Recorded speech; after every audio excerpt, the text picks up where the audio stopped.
Kensil Culture, Puppets, Props, Puns, Podcasts.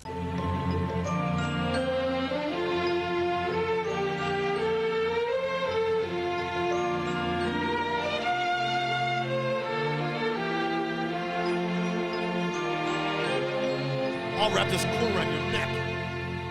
Oh. Hello, this is John Kensil with Storytime with John Kensil, and I'm here with The Silent Wid. And another book I like to recommend because I love reading comic biographies. And like I mentioned last time or other times, I like the honesty and truthfulness that guys can say. Last month, a famous comedy club owner named Bud Friedman passed away. And he was in his 90s, but he started a comedy club called The Improv in the 60s and 70s in New York, then a big one in Los Angeles. And every major comedian came through his doors. Leno and Robin Williams and Seinfeld, they all did. Very famous guy. And for some reason, though, we'll get him to talk about it on one of our shows. Silent Wid said he didn't think he was that great. Or he didn't like him. He didn't like Wid's type of humor, even though everybody else likes Wid. But there's a comic we know who I've worked with before named Bruce Smirnoff. And it's in this book here. The Improv.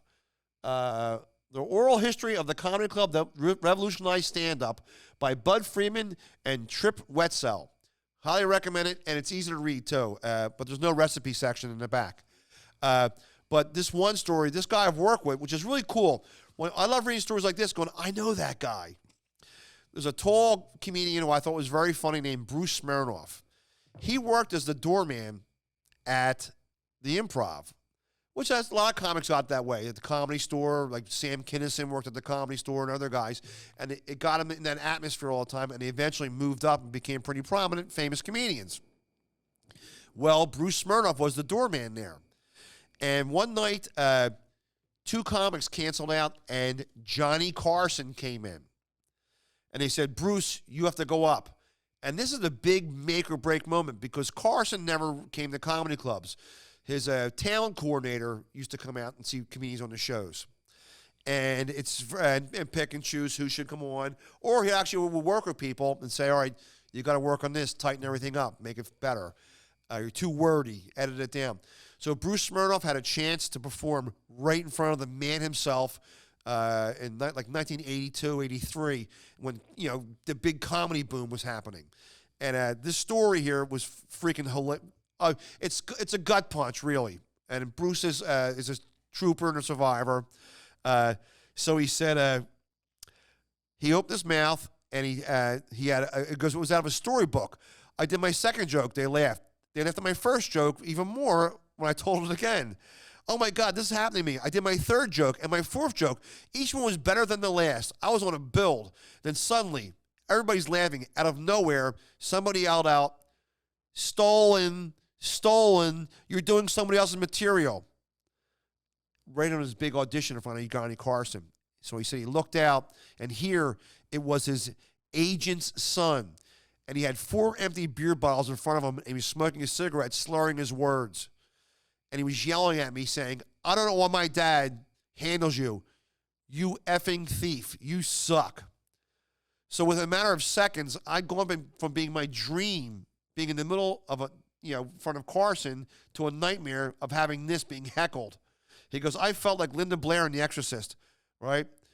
I yelled out, hey, Adam, we got some pretty big people here tonight, meaning the agent's son who's yelling at him. But he kept saying, I don't know, my dad handles you. You stink. So the bouncers came and threw the guy out.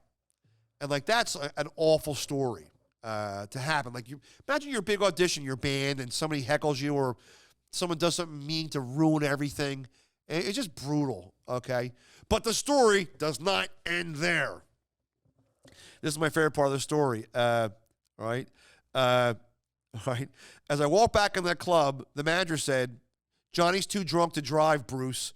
You're the only one responsible person here we know. You're going to have to drive Johnny Carson into his Mercedes with this young girl he just met. All right? And said Johnny Carson was probably in his 60s. This girl's probably in her 20 years old. So they made out the whole time in the backseat of Johnny's Mercedes, and I drove him back. All right? He goes, I'm driving. I look in the back of the car, and Johnny's doing a full court press on this girl as we drove off. They were kissing, all right? And the girl said to Johnny Carson, this guy was funny. You should put him on your show, right? And Carson said, what, him?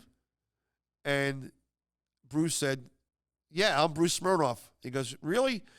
And Johnny Carson said this to him. Let me tell you something, Smirnoff. You don't know what the hell you're doing. You got no structure. You stink.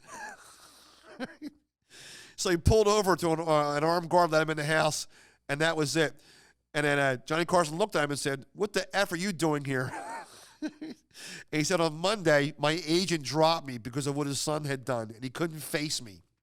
But I just thought that was another great horror story. But Bruce has marched on, and he's been working ever since. That's the end of that story.